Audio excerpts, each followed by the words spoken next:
नाज़रीन, आज हम डिस्कस करेंगे पित्ते की पथरी और हमारे साथ मौजूद है doctor Shahid Farooq, general surgeon हैं और हमारे साथ मौजूद हैं जनरल फिजिशियन भी हैं। तो आज आप हमें बताएंगे कि पित्ते की पथरी जो है वो होती क्यों है और पित्ता किस जगह पे मौजूद होता है, ये भी प्लीज़।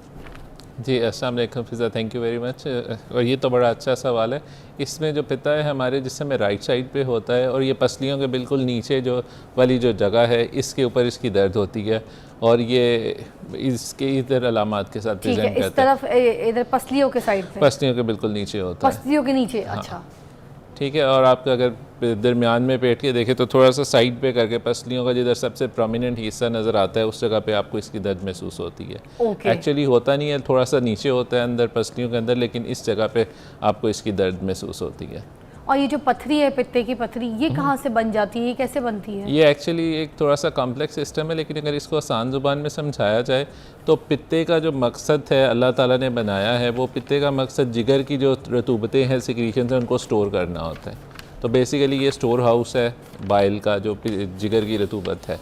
तो होता ये जब ये पित्ता बीमार हो जाता है किसी वजह से, इसमें इन्फेक्शन पड़ जाती है, कोई ज़्यादा चर्बी आ जाती है, तो पित्ता बीमार हो जाता है, फिर ये जो स्टोर करता है वाली एबिलिटी है वो इसकी ख़त्म हो जाती है। क्योंकि अगर आप देखें तो पित्ते की जो तकरीबन ये जो बाइल प्रोड्यूस करता है लिवर, उसको कोई 10 टाइम्स ये कंडेंस करता है, थिक यानी थिक करता है। यानी अगर 500 ml जिगर ने प्रोड्यूस किया तो ये 50 ml रह जाता है, जो कि 24 घंटे में पित्ते के अंदर होता है स्टोर। तो जब ज़रूरत पड़ती है, बंदा खाना खाता है तो वो ज़रूरत के मुताबिक उतना जो खाने के मुताबिक बाइल जो है वो अंतड़ियों में आ जाता है। तो जब ये पित्ता बीमार हो जाता है, इसके अंदर इसके जो थिक करने की कैपेसिटी होती है वो ख़राब हो जाती है, तो बाइल उधर ज़्यादा देर के लिए खड़ा रहता है, जिसकी वजह से उसमें छोटे छोटे पत्थर बनने शुरू हो जाते हैं। तो हमें कैसे पता चलता है कि हमारे पित्ते में पथरी आ गई है? हमें क्या फीलिंग्स होती हैं? एक तो आपने कहा दर्द, जी, बाकी एक दर्द है, दूसरा उसमें जो अलामत है, बंदा खाना खाए तो ख़ास तौर पे जब आयली चीज़ें खाता है, चर्बी वाली फैटी चीज़ें खाता है, क्रीम वाली चीज़ें खाते हैं, तो फिर उसमें बंदे को हैवीनेस होती है, डकार ज़्यादा आते हैं, ब्लॉटिंग हो जाती है पेट में, अफारा जिसे कहते हैं वो हो जाता है। और ये तो आम किसी तौर पे भी सिम्टम्स में भी हो सकता है लोगों को। जी, समटाइम्स किसी को गैस्ट्रिक प्रॉब्लम हो तो ब्लोटिंग और ये सारी चीज़ें, बिल्कुल ऐसे ही है, तब भी हो सकता है, खाने का जी नहीं मनता, तेल वाली चीज़ें अच्छी। लेकिन ये टिपिकली इसमें देखा जाए तो फैटी चीज़ें, जो आयली चीज़ें हैं, उस डाइट के साथ होता है और खाने के फ़ौरन बाद या 10 से 15 मिनट के बाद होता है। अच्छा। अगर इसका हो तो। और आमतौर पे it is more related to occasion, जिस तरह बड़ी ईद आ गई या कोई और पार्टी वगैरह आ गई जिसमें आप ज़्यादा आयली चीज़ें खाते हैं या फ़ास्ट फूड का इस्तेमाल ज़्यादा करते हैं, जिसमें ये सारी आयल और घी वगैरह ज़्यादा होता है, तो उसके बाद ये तकलीफ़ ज़्यादा बढ़ती है और आती है। पित्ते की पथरी की जो एग्ज़ाम है वो कितनी है और कौन कौन सी है, ज़रा बताएंगे डॉक्टर साहब? इसमें अगर हम इनको क्लासिफाई करें, यानी इनको तकसीम करें, तो 3 टाइप की हैं, जिसमें कोलेस्ट्रॉल स्टोन्स हैं जो कि चर्बी ज़्यादा होने की वजह से बनते हैं, दूसरे पिगमेंट स्टोन्स हैं जो कि जिगर की रतूबत बाइल है उसकी ज़्यादा होने की वजह से वो बनते हैं, और तीसरे मिक्स स्टोन्स हैं जिसमें ये दोनों चीज़ें मिक्स होती हैं। तो ये चीज़ें, और तीसरे वो कैल्शियम ज़्यादा हो तब भी उसमें ये stones pigment stones. For example अगर मैं इस तरह से पूछूं डॉक्टर साहब के, जैसे मैं हूं तो मेरी लाइफस्टाइल क्या होनी चाहिए, मेरी रूटीन क्या होनी चाहिए, मेरी ग़िज़ाएँ क्या होनी चाहिए, या मेरी क्या ऐसी एक्टिविटीज़ होनी चाहिए जिसकी वजह से मेरे जिस्म में पित्ते की पथरी ना बने? एक तो अल्लाह का शुक्र है कि बाय नेचर आप गिफ्टेड हैं बिकॉज यू आर स्लिम, तो एक तो ये एक रिस्क तो ये आउट हो गया। अच्छा, जो स्लिम लोग हैं उनको पित्ते की पथरी नहीं होती? Oh my God, that's something like a good news, thank you. और दूसरी बात जो है, एक तो दूसरी बात ये है कि जो लोग फास्ट फूड कम खाते हैं ज़्यादा, या चर्बी वाली चीज़ें ज़्यादा खाते हैं, या चिकनाई किसी भी फॉर्म में, जिस तरह पराठा हो गया, ये समोसे पकोड़े हो गए, बर्गर्स हो गए, जो ज़्यादा लेते हैं उसमें ज़्यादा हो जाता है। तो अगर आप फ़ैट फ्री डाइट रखेंगे तो उसमें आपको ये तकलीफ़ कम होगी। और दूसरा, आजकल बहुत ज़्यादा ट्रेंड आया वेट लूज़ करने का, तो जो लोग बहुत रैपिड वेट लूज़ करते हैं, दिनों में करते हैं, उनके अंदर पित्ते की पथरी होने के चांसेस होते हैं। my God, तो अच्छा। इसलिए जो हम कहते हैं मेडिसिन में कि एकदम से बहुत ज़्यादा वेट लूज़ नहीं करना चाहिए, काफ़ी सारी और बीमारियों के साथ ये सबसे कॉमन प्रॉब्लम है। अच्छा डॉक्टर साहब, मगर एक ये भी तो सुनने में आता है ना, कुछ लोगों की तो पथरी निकल रही होती है, कुछ लोगों का पूरा पित्ता निकल जाता है। अब ये किस तरह से पता चलेगा कि भाई हमने पथरी निकलवानी है या पूरा पित्ता निकलवाना है? What is the criteria? ये तो बड़ी ही मिसकंसेप्शन है इसमें कि पथरी निकलवा देंगे। पित्ते की जब बीमारी होती है तो पित्ते ही निकलवाना पड़ता है। दुनिया में किसी जगह पे भी पित्ते से स्टोन्स नहीं निकाले जाते क्योंकि ये स्टैंडर्ड तरीका इलाज नहीं है।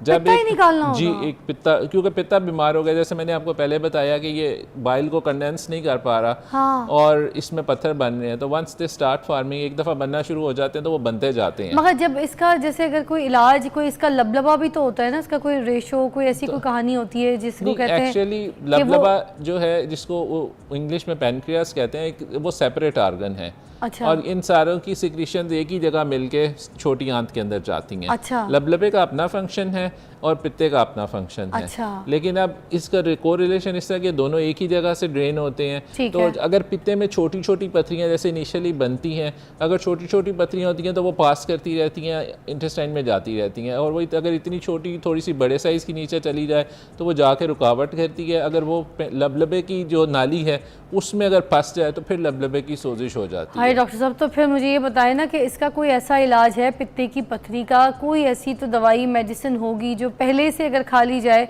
या पहले से अपने पित्ते को हेल्दी रखा जाए तो ये पित्ता इस हालत तक हो ही ना कि हमें निकलवाना पड़ जाए?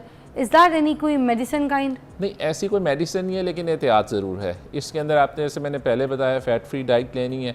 अगर आप डायबिटिक हैं तो आपको अपना शुगर कंट्रोल रखना है, और अगर आपको थोड़ी थायराइड का मसला है, यानी आपका थायराइड कम काम कर रहा है, हाइपोथायराइड है, तो उसमें आपको अपनी दवाइयाँ पूरी लेनी है, टाइम पे लेनी है, ताकि आपका थायराइड काम करे। तो ये कुछ ऐसे रिस्क फैक्टर्स हैं जिनके करने से हम, जिनको प्रिवेंट करने से या इलाज करने से हम पित्ते की पथरी से बच सकते हैं। अच्छा, अब ये जो पित्ते की जो ऑपरेशन है जिसमें पित्ता निकलवाना है, क्योंकि आपने तो कह दिया कि पित्ते की पथरी नहीं निकलनी, पित्ता निकलना है। जी बिल्कुल ऐसे। अब इसकी जो सर्जरी है, इसका सारा ऑपरेशन है, वो किस तरह से है, कैसा सिनेरियो है, ये ज़रा बता दीजिएगा। अच्छा, पित्ते की पथरी दो तरह की होती है। एक इसमें ओपन सर्जरी, जो कि उर्फ़ आम में चीरे वाली सर्जरी कहते हैं, और दूसरी जो है वो लेज़र सर्जरी जिसे कहते हैं, actually that is laparoscopic surgery.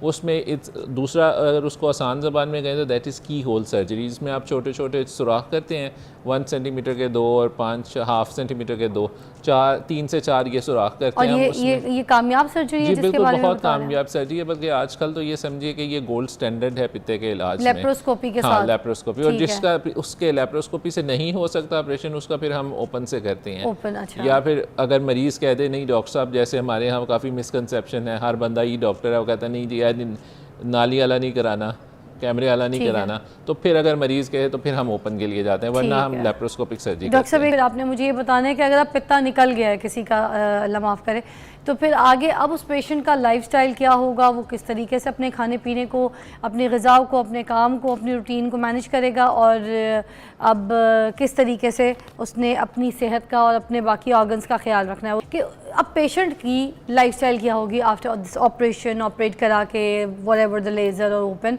But अब उसके लाइफस्टाइल क्या होगा? Please over to you doctor साहब। जी, उसमें ऐसा है कि अगर हमने पित्ता निकाल लिया तो आमतौर पे ज़्यादातर लोग जो हैं नॉर्मल ज़िंदगी गुजारते हैं। उसमें हम चूँकि कहते हैं अगर पित्ता स्टोन से भरा हो तो फिर तो लाइफ में कोई चेंज नहीं आती। As you are before surgery आप वो ले सकते हैं, और नॉर्मल जो चिकनाई वाली डाइट है घर में आम जो है वो उस पर आप जा सकते हैं।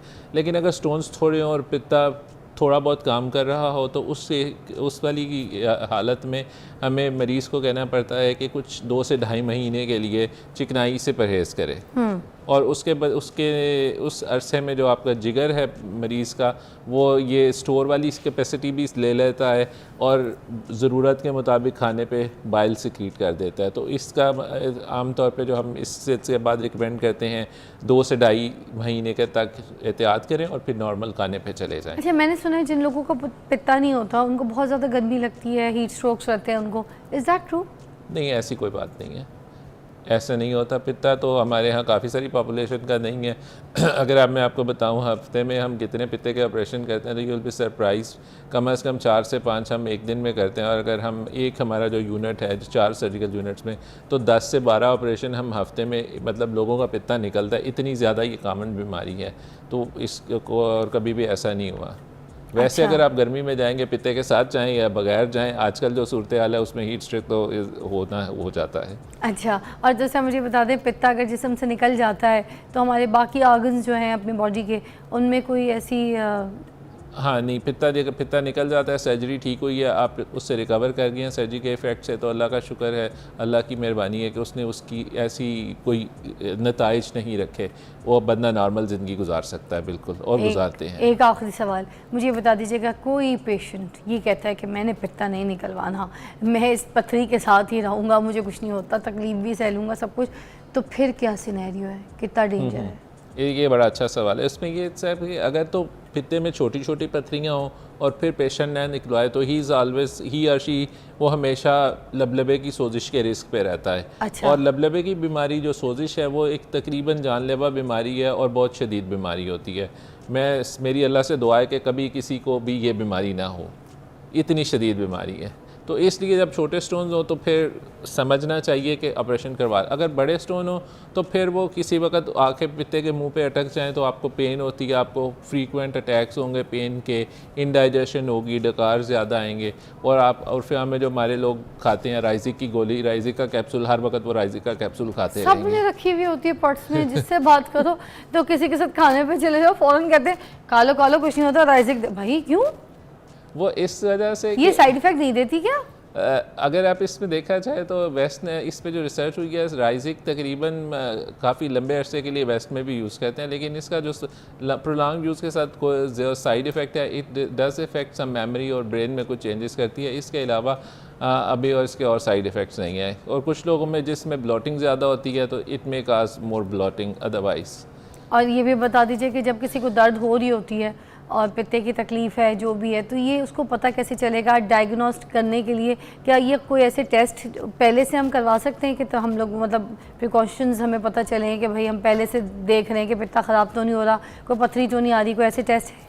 हाँ जी, उसमें ऐसा कि अगर आपकी बहुत ज़्यादा फ्रीक्वेंट हॉस्पिटल विजिट्स हैं, डॉक्टर के पास आपको इंडाइजेशन के लिए जाना पड़ता है या आपको राइजिक बहुत ज़्यादा लेना पड़ रहा है, तो उसमें फिर आपको अपने पेट का अल्ट्रासाउंड करवा लेना चाहिए, जो कि 6 घंटे खाली पेट रहने के बाद अल्ट्रासाउंड करवाते हैं, ताकि अगर पित्ता वो डिस्टेंडेड हो और उसमें हम देख सकें कोई स्टोन्स तो नहीं है, इस सूरत हाल में हम ये जान सकते हैं।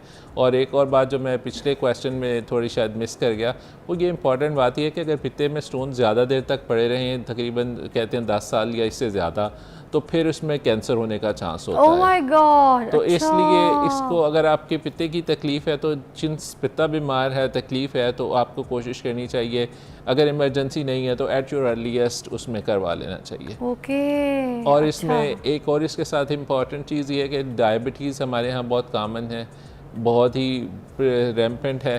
तो जिन पेशेंट्स में डायबिटीज़ हो, शुगर वाले मरीज़ हो, अगर उन्हें पित्ते की दर्द है तो उन्हें तो इंतहाई जल्दी सर्जरी करवा लेनी चाहिए, क्योंकि उसमें फिर पित्ता काला हो जाता है या फिर हमें जिसे गैंग्रीन कहते हैं, और फटने के भी चांसेस होते हैं। ये कंडीशन है जिसमें पित्ता फट सकता है। मेरी बहन के साथ हुआ था, तो हमने ये सारा सफ़र किया है, इसकी मुझे नॉलेज है। तो खैर अपना ख्याल रखिए बहुत ज़्यादा, और पित्ते का कोई भी इशू है, कोई तकलीफ़ है, कोई दर्द है, इसी तरह से जैसे ये बर्ब्स वगैरह आना, ऑयली चीज़ों से आपको थोड़ा सा तबीयत भारी होना, ब्लॉटिंग होना, ये किस तरह के कोई साइड इफ़ेक्ट्स अगर आपके बॉडी में हो रहे हैं, कुछ इस तरह के सिम्टम्स हो रहे हैं, तो आप अपने डॉक्टर से रुजू कीजिए, ये टेस्ट करवाइए, पता कीजिए। अगर आपकी तकलीफ़ ज़्यादा है, दर्द ज़्यादा है, तो फिर सही डॉक्टर से इसका इलाज कराइए, ऑपरेट कराइए, मगर ख़ास अपने पित्ते का बहुत ख्याल रखिए। थैंक यू सो मच, बहुत बहुत शुक्रिया आपकी तशरीफ़ आवरी का। आई होप आप लोगों को आज का हमारा मौजू बहुत अच्छा लगा होगा और आपकी बड़ी जो है ना रहनुमाई होगी। हम आपको मिलते हैं ब्रेक के बाद।